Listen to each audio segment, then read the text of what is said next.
2002 metų rugsėjo 30. Frenchman Cooley Washington.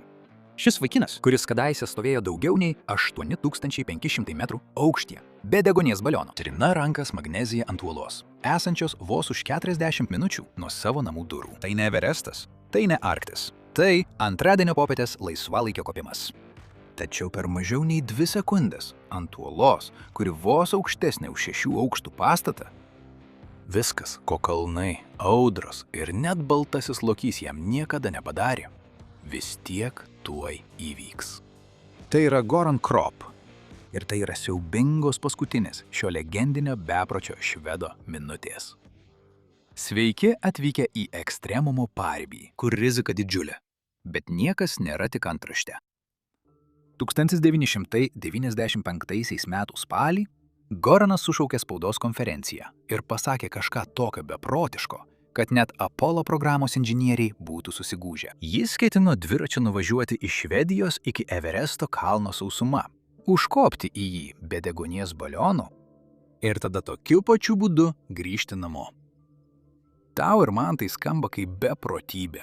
Goranui tai buvo tiesiog 25 metai, kai jis neleido kitiems spręsti jo likimo. Larsas Olafas, Goran Kropas, visą savo gyvenimą skyrė tam, kad taptų žmogumi, kurio niekas negalėtų užklupti netikėtai. Kai jam buvo maždaug 6 metai, jo tėvas nusivedė jį į Gulbergą, aukščiausią kalną Skandinavijoje. Ir nors dauguma tėvų tokioje kelionėje neša kuprinę už vaiką, Gorano tėvas privertė jį nešti savo kuprinę pačiam. Būtent tada jis suprato, dar nemokėdamas gerai skaityti, kad niekas neateis ir neneš jo naštos už jį. Kiek žinoma, nuo tada jis niekada nieko neprašė to padaryti. Taigi, kai žmonės, kurie iš tikrųjų pažinojo Goraną, išgirdo apie šį planą, jie žinojo, kad tai buvo tas pats Goranui būdingas elgesys – surasti kiekvieną veiksnį, kuris galėtų jį pražudyti ir jį pašalinti, kad nieko nepaliktų atsitiktinumai. Būtent tai ir daro tai, kas nutiko po 7 metų ant bazalto uolos Vašingtone. Tokį neįtikėtiną, bet prie to netrukus prieisime. 1995 metų spalio 16 dieną Goran Kropas išvažiavo iš Stokholmo dviračiu, tempdamas priekabą su 108 kg virvių, palapine, viryklę, ledo kirviais, batais, viskuo, ko reikia pilnai Everesto ekspedicijai, tempdamas paskui save specialiai pagamintą Crescent dviratį.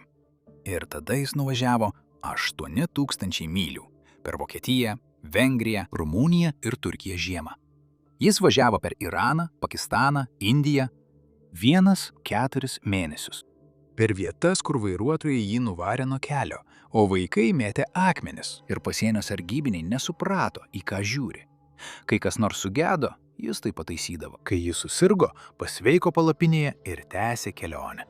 Ar galite įsivaizduoti, kiek atsidavimo savarankiškumui tam prireikė? Praėjus 4 mėnesiams ir 6 dienoms po to, kai jis išėjo pro savo namų duris Švedijoje, Goranas Kropas atvyko į Nepalą 1996 metų vasario pabaigoje. Jis pailsėjo ir tada mynė dviračiu iki Eri, mažo kalnų miestelio prieš pat Everestą, kur kelias galiausiai baigėsi kovo viduryje. Tada jis užsikrovė maždaug 64 kg ant nugaros ir pradėjo eiti likusį kelią iki Everesto bazinės stovyklos. Jam prireikė kelių savaičių ėjimo, kad 1996 metų balandį pasiektų bazinę stovyklą. Ir iki šio momento viskas ėjosi beveik tobulai. Tik tikriausiai pagalvotumėte, kad sunkiausia dalis jau praėjo. Taip nebuvo.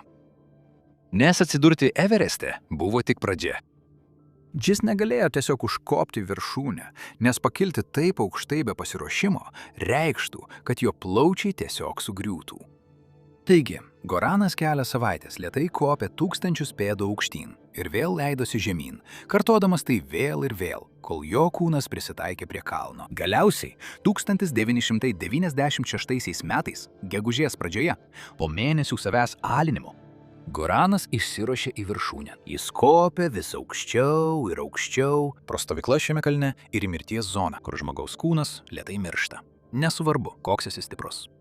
O 1996 metų gegužės 3 dieną, 13:30. Goranas buvo pietinėje viršūnėje, kažkur aukščiau nei 28 000 pėdų. Kopė vienas ir be degonės balionų. Viršūnė pagaliau buvo matoma maždaug 60 metrų virš jo.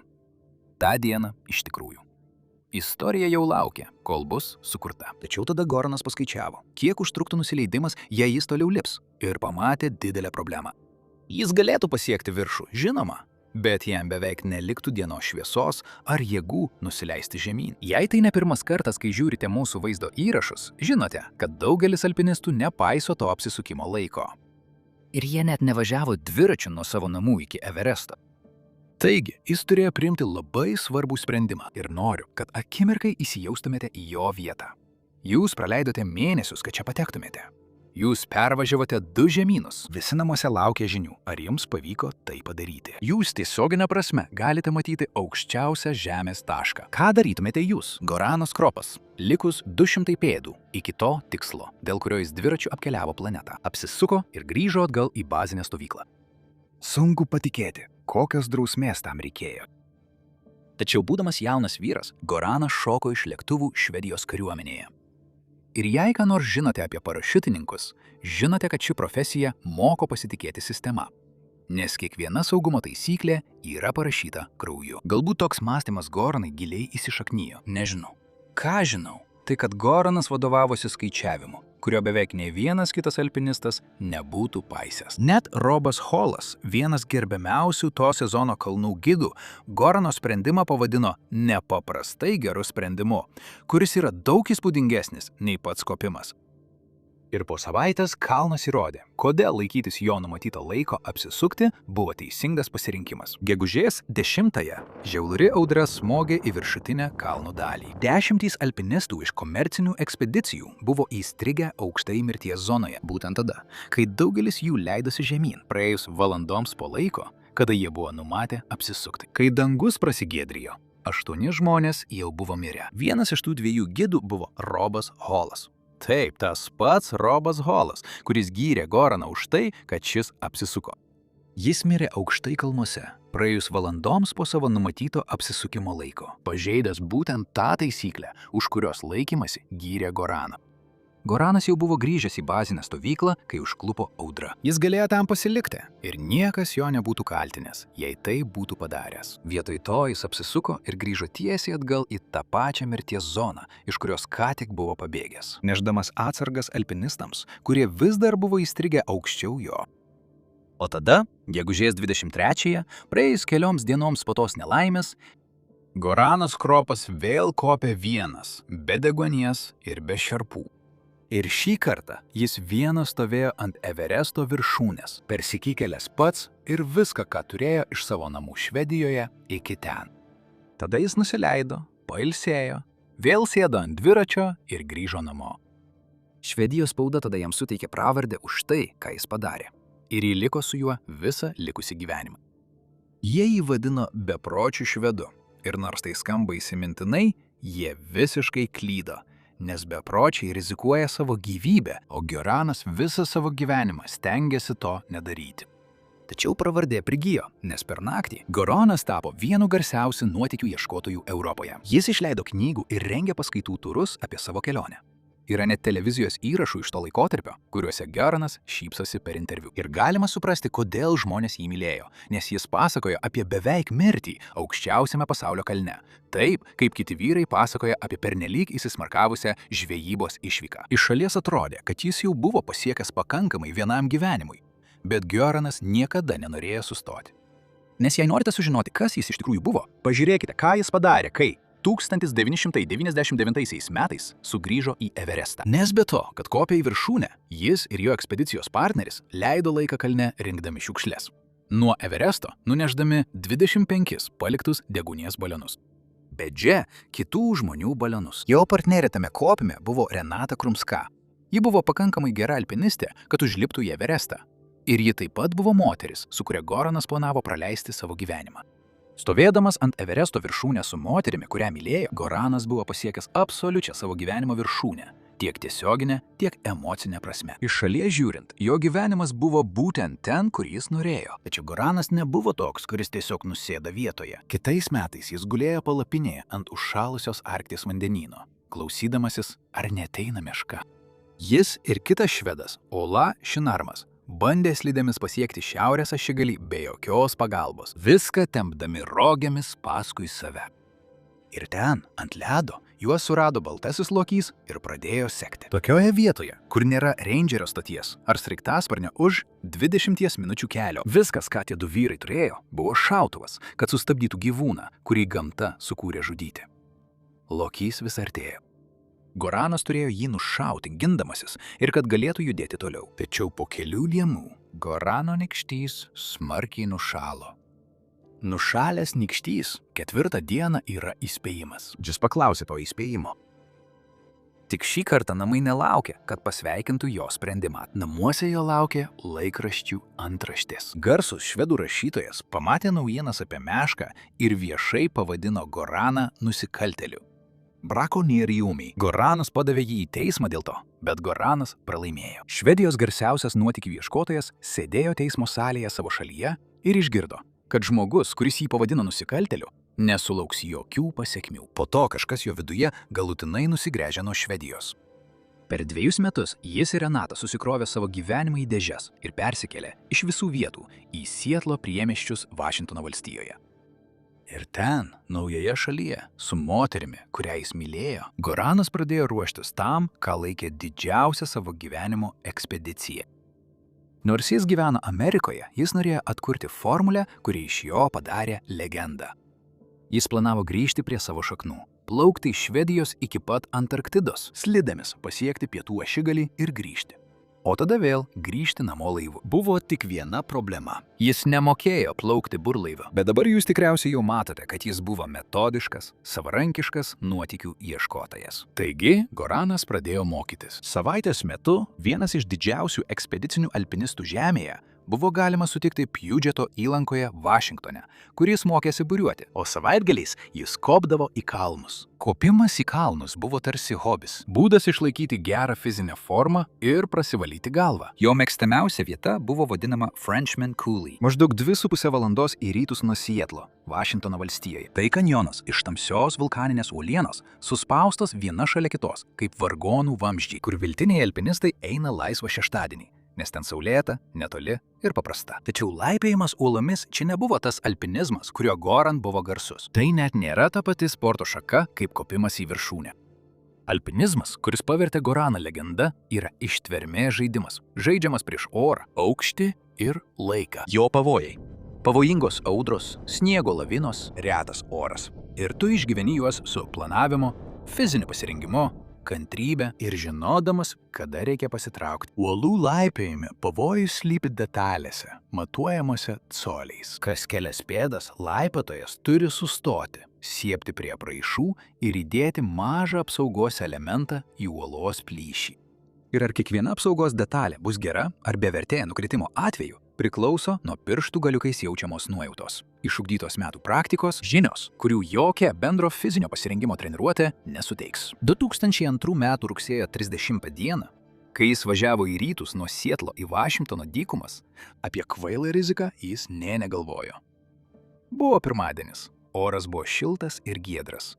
Goran buvo su Ardanu Eručiu, turkų alpinistu, turinčių savo didelių svajonių ir vienu artimiausių draugų, kuriuos Goran turėjo savo naujame amerikietiškame gyvenime. Persikėlimas į Ameriką suteikė Goranui ramų gyvenimo ritmą, o ši diena turėjo būti tik dar viena to ritmo dalis. Abu draugai beveik vieni turėjo visą kanjoną, todėl tą rytą jie praleido darydami apšilimą lengvesniais maršrutais palei sieną. Šie ankstyvieji lipimai buvo modernūs ir iš anksto įrengti nuolatiniais metaliniais tvirtinimo taškais, įsuktais tiesiai į uolą. Todėl viskas, ką alpinistas turėjo padaryti, tai įsekti savo virvę, kol toliau kopė aukštyn. Greita, saugu ir įprasta. Tai buvo tarsi laipiotojų atitikmuo plaukimui takeliais. Ir rytas praėjo taip gerai, kad kažkurią ankstyvą popietės valandą Goranas nusprendė pakelti kartelę. Jis pažvelgė į maršrutą, vadinamą Air Guitar. Tai buvo 20 metrų ilgio plyšys, einantis tarp 2 masyvių bazalto uolų stulpų. Tačiau, skirtingai nei rytiniai kopimai, sienoje nebuvo nuolat įgręžtų metalinių saugos varžtų. Kopijant Air Guitar maršrutu, saugos tinklą turi susikurti pats, lipdamas aukštyn. Tam alpinistai su savimi nešasi daugybę specializuotų metalinių apsaugų, skirtų įstatyti į įvairių formų ir dydžių plyšius. Kylant aukštyn, jie rankomis įspraudžia šias apsaugas į plyšį, kad turėtų į ką prisekti savo virves. Kopimas tokiu būdu yra nepaprastai techniškas. Tai buvo sunkiau už viską, ką Goranas buvo daręs šiuo konkrečiu stiliumi. Bet tai buvo tiesi riba to, ką jis manė galintis padaryti. Taigi jis susidėjo apsaugos įrangą ant savo apraišų, prisirišo prie virvės, patikrino mazgus ir pasakė Aradinui, ką ketina daryti. Aradinas pasakė jam bandyti. Jis stovės apačioje, laikys virvę ir pagaus jį. Jei šis nukris, ir Goranas pradėjo lipti. Ir pirmus 50 pėdų jis kopė puikiai. Rankos ir kojos rado plyšį. Jis nuosekliai kilo sieną aukštyn. Kas kelias pėdas jis sustodavo. Jis sprausdavo vieną iš tų metalinių pleištų į uolą, prisegdavo virvę prie standžios juostos ir toliau judėdavo. Apačioje Ardinas leido virvę, stebėdamas, kaip jo draugas mažėja mėlyname danguje. Netoli viršaus, maždaug 55 pėdų aukštyje, buvo pats sunkiausias visos trasos ruožas. Goranas sustojo tiesiai po jų. Jis įkišo ranką į savo diržą, surado tvirtą metalinį pleištą ir giliai įstatė jį į plyšį būtent ten, kur norėjo, prieš pradėdamas sudėtingus judesius į priekį. Ardinas pažvelgė aukštyn ir pamatė jį ten, netoli viršaus. Apsauginė įranga tvirtai pritvirtinta tiesiai po jo koją. O tarp Gorano kropo ir dar vienos įprastos popietės liko tik kelios pėdos sunkaus laipėjimo. Airtonas akimirkai pažvelgė žemyn į savo kojas, kad pakoreguotų stovėseną. Tada jis išgirdo staigų triukšmą virš savęs. Ir tai, ką jis ten pamatė, buvo neįtikėtina. Goranas, žmogus, kuris buvo įkopęs į kalnus, 1000 kartų aukštesnius už šią uolą, neslido ir nekabojo ant virvės. Jis krito. Instinktas perėmė viršų. Airtonas pasiruošė, nes kai alpinistas krenta, žmogus laikantis virvę ant žemės tuoj pat pajus kritimo jėgą. Ir esu tikras, jei jūs neužsiemate laipiojimo uolomis, šis kritimas skamba kaip bauginanti nelaimė.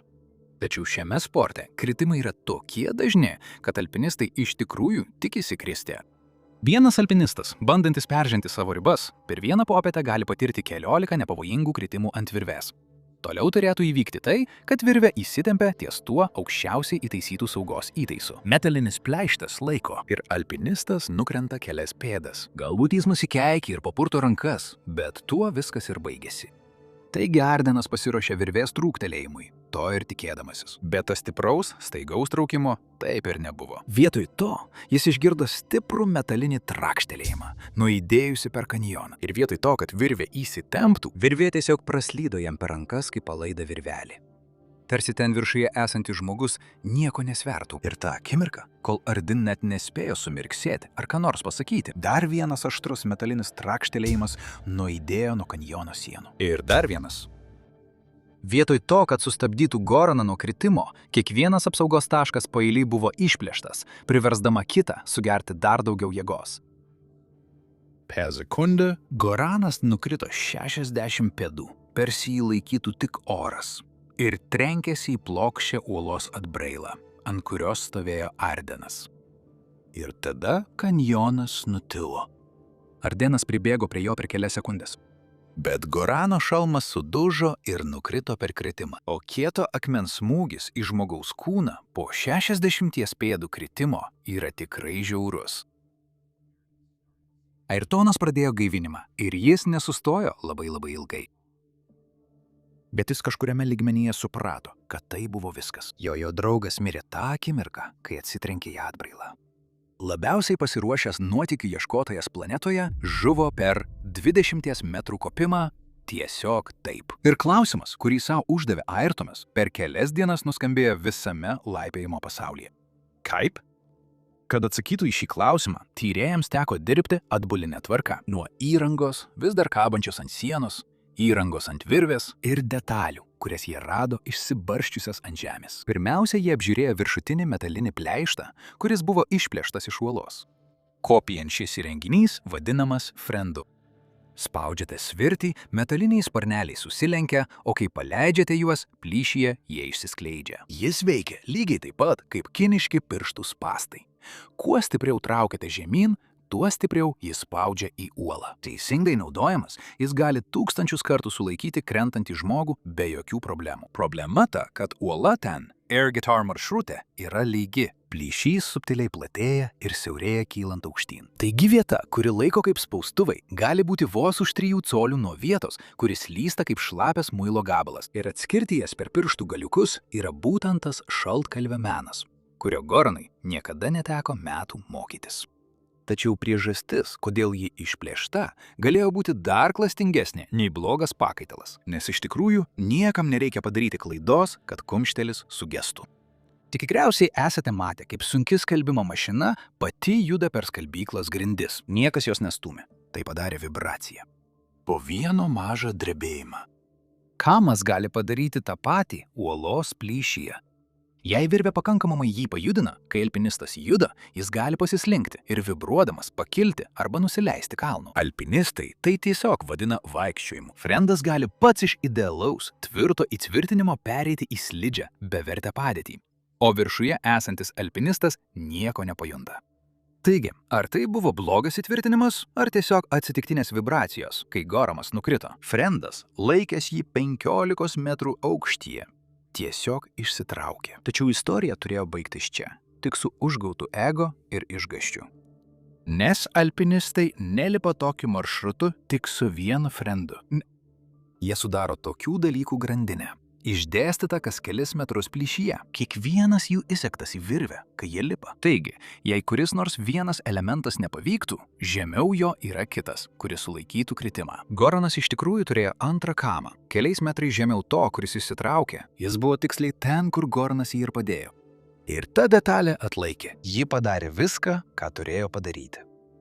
Ji nepajudėjo, nevaikščiojo. Nepajudėjo nė per colį iš tos plyšio. Tačiau tarp to frendo ir Gorano virvės buvo viena trumpa laipiojimo įrangos juostelė. Ir ta maža įrangos detalė pakeitė viską. Trumpas nukrypimas. Kiekvieną mėnesį yra istorija, kuri niekada nepatenka į YouTube. Ji ten, jei norite. Patreon. Nuoroda žemiau. Dabar, kur mes likome? Žiūrėkite, jungtis jungianti pleištą su virve yra paprastas metalinis segtukas, vadinamas karabinu. O karabinas yra vienas patikimiausių įrangos elementų visame sporte. Dėl labai rimtos priežasties, nes uždarytas karabinas yra įvertintas atlaikyti maždaug 2270 kg svorį. Ant jo tiesioginė prasme galėtumėte pakabinti mažą automobilį. Alpinistai juos prisega, pamiršta apie juos. Pasitikė jais visą savo gyvenimą, nė nesusimastydami. Tačiau tas pasitikėjimas priklauso nuo vieno dalyko. Leiskite paaiškinti, jei niekada nesate laikę vieną iš jų. Karabinas iš esmės yra D formos aliuminio žiedas. Viena D pusė yra stora, tvirta metalo juosta, vadinama nugarėle. Kitoje pusėje yra spyruoklinės metaliniai varteliai, kurias paspaudžiate nykščiu į vidų, kad įsektumėte virvę. Kai paleidžiate, tie varteliai smarkiai užsiveria, spraktelėdamas į mažą įpjovą viršuje, kad užbaigtų žiedą. Ir kol tas žiedas visiškai užsidaręs, tas mažas aliumininis karabinas yra beveik nesunaikinamas. Taigi, kai alpinistas krenta, stipri kinetinė energija persiduoda tiesiai žemyn per tą tvirtą metalinę nugarėlę ir nieko neatsitinka. Tačiau tas milžiniškas stiprumas visiškai priklauso nuo to mažo spiruokliuojančio vartelių, kurį ką tik parodžiau. Kad jis būtų visiškai užsifiksavęs tiksliai tą akimirką, kai užgula svoris, jei tie varteliai bent truputį prasiveria, arba jei karabinas smarkiai pasisuka į šoną ir virvė tempia per silpnus vartelius, o ne per tvirtą nugarėlį, fizika akimirksniu pasikeičia. Pagalvok apie tai, kaip apie gaivėjo gėrimo skardinę. Jei pastatysi tuščią skardinę vertikaliai ant stalo, nuo viršaus iki apačios, ji yra nepaprastai tvirta. Iš tikrųjų gali ant jos atsistoti ir ji išlaikys tavo svorį. Bet jei tą pačią skardinę paguldyti ant šono, net vaikas gali ją visiškai sutraiškyti. Taigi, kai milžiniška jo kritimo kinetinė energija pasiekė atsarginį pleištą, karabinas, jungiantis jį su virve, jo nesulaikė. Jis visiškai sudužo. Kai tyrėjai paėmė tikrai sulūžusį karabiną ir apžiūrėjo jį po mikroskopu, tikrindami, ar pats metalas buvo pažeistas, įtrūkęs, ar galbūt tai buvo brokuota partija, metalas buvo tobulas, per daug tobulas, be jokių įlenkimų ar įbrėžimų. Tai reiškia vieną dalyką. Tie varteliai buvo atsidarę, kai jis nukrito. Tai kaip tie varteliai buvo priversti atsiverti? Ekspertai susiaurino galimus variantus iki 2 ir abu jie siejasi su viena smulkia detale. Tai, kaip karabinas buvo pritvirtintas prie uolos. Pirmas variantas buvo tas, kad pati uola atidarė segtuką. Nes vietoj ilgos laisvai kabančios juostos, kuri leidžia karabinui laisvai kabėti, Goranas naudojo trumpą standžią jungtį. Ir kadangi ji buvo tokia standi, karabinas buvo stipriai prispaustas prie nelygios uolos sienos. Jei karabinas būtų prispaustas prie plyšio krašto, uola galėtų fiziškai atidaryti tą mažą spiruoklinį vartelius. Tai lygiai tas pats, kaip įremti plytą prieš duris. Taigi, kai jo kritimo svoris smogė, durys fiziškai negalėjo užsidaryti, nes akmuo buvo kelyje. Antras variantas buvo tas, kad karabinas persisuko šonu. Ir kadangi tas sujungimas buvo toks standus, kai virvė staiga įsitempė kritimo metu, jis smarkiai truktelėjo karabiną į šoną. Taigi, vietoj to, kad svoris trauktų tiesiai žemyn, stipriausia metalo dalis jis traukė iš nepatogaus kampo. Ir kai traukėte karabiną iš keisto kampo, metalas šiek tiek išsilenkė ir ta mažytė sklendė visiškai pati atsidaro. Ekspertai niekada negalėjo tiksliai įrodyti, kuris iš šių dviejų dalykų įvyko, bet abi teorijos veda prie to paties – trumpos, standžios įrangos detalės. Ir būtent ta viena maža detalė sukėlė didžiulės diskusijas laipiojimo pasaulyje. Ar įranga pavedė Goraną, ar jis pats netinkamai panaudojo įrangą? Viena vertus, kai kurie alpinistai sako, kad dėl visko kaltas karabinas. Jei gyvybę gelbstinti įranga gali atsisekti vien nuo trynimosi į sieną, tai blogas dizainas ir taškas. Bet štai kas iš tikrųjų drasko man širdį šioje istorijoje. Te trumpos, standžios įjungtys, kuriuos Goranas naudojo, buvo puikūs lengviems rytiniams kopimams, kur saugos ankeriai buvo įgręžti tiesiai į lygią, nuspėjamą sieną. Tačiau dantytoje, natūralioje uolos plyšyje, tavo įranga turi laisvai kabėti, kad neužsikabintų už akmens. Taigi alpinistai teigia, kad vaikinas, kuris dviračiu įveikė Everestą, neturėtų daryti pradedančiojo klaidos ir naudoti standų dirželį ant dantyto skardžio. Jų akimis, Goranas ne tik jam nepasisekė, jis pats aktyviai susikūrė savo mirties spąstus. Įranga, kuri prieš kelias valandas veikė puikiai, tapo netinkama būtent tam vieninteliam svarbiausiam kopimui. Ir tas mažytis skirtumas kainavo Goranui Kropui gyvybę. Praėjus kuriam laikui po nelaimės, Eridanas Aruchas vėl nuvažiavo į Frenchman Coulee. Jis atsivežė Goranijo tėvus. Jie atskrido iš Švedijos, kad pamatytų vietą, kur baigėsi jų sūnaus gyvenimas. Ir prie Ergitar papėdės, toje tamsioje uoloje, Eridanas paliko atminimo ženklą su 3 žodžiais. Tai ką Goranis sakydavo, pakėlęs 2 nykščius kiekvieną kartą, kai pasiruošimas atsipirkdavo. Kropas viršuje. Goranas Kropas visą savo gyvenimą įrodinėjo, kad pasiruošimas gali įveikti beveik viską. Tačiau joks pasiruošimas negali apsaugoti nuo rizikų, kurių dar nesupranti. Šis alpinistas tikėjo tuo pačiu. Jis įveikė aukščiausią pasaulio kalną ir jautėsi kvailai, nes tai buvo taip lengva. Vieną saulėtą popietę Alpėse jis padarė vieną paprastą klaidą kopdamas. Štai kas nutiko toliau.